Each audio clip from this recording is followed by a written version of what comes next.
राजू एक सीधा सादा गांव का लड़का था। दिल से बहुत भावुक, मेहनती और अपने छोटे से जीवन में खुश रहने वाला। लेकिन उसके दिल में एक अरमान था। गांव की एक लड़की से वो बेइंतहा मोहब्बत करता था। वह लड़की उसके लिए सब कुछ थी। पर एक दिन सब बदल गया।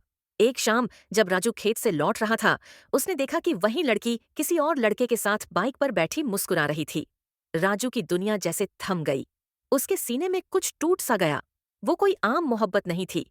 वो लड़की तो राजू के बचपन का हिस्सा थी, जिसके साथ मिट्टी में खेला था, जिसके लिए पेड़ से जामुन तोड़े थे, जो बारिश में उसके साथ भीगी थी। राजू को याद था जब वो छोटी सी थी, डर के मारे उसके पीछे छुप जाती थी। और राजू कहता था, मैं हूं ना, तुझे कुछ नहीं होने दूंगा।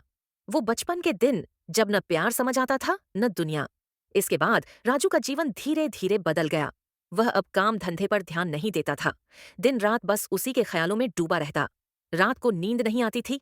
आंखों में बेचैनी और दिल में खालीपन बस गया था। गांव वाले उसे कुछ कहें तो वह गुस्से में चिल्ला उठता, जैसे उसका बीपी हमेशा हाई रहता हो। वो मुस्कुराना भूल गया था। कभी जो राजू सबका चहेता था, अब खुद से भी दूर हो गया था। बहुत समझाने के बाद घर वालों, दोस्तों और गांव के बुजुर्गों की बातों से राजू थोड़ा थोड़ा बदलने लगा। अब वो खेतों में काम पर जाने लगा, हल्का फुल्का हंसने भी लगा। गांव के बच्चे फिर से उसके पास आने लगे और वो भी उनके साथ बैठकर कहानियां सुनाने लगा। पर उसका दिल अब भी पूरी तरह ठीक नहीं हुआ था। कभी कभी जब सब सो जाते या जब खेतों में हल्की हवा चलती, राजू अकेले खेतों में चला जाता। घास के ऊपर लेटकर वो आसमान को देखता और याद करता, उस मुस्कुराहट को, उस हंसी को, जो अब उसकी नहीं रही।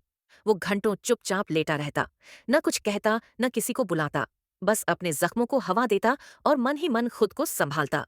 अब वो टूटता नहीं था, बस चुप रहता था। धीरे धीरे उसने अपने दर्द को अपनी ताकत बना लिया था। अब वो पहले जैसा राजू नहीं था। अब वो एक गहराई से भरा इंसान था, जिसे मोहब्बत ने तोड़ा भी और संभाला भी।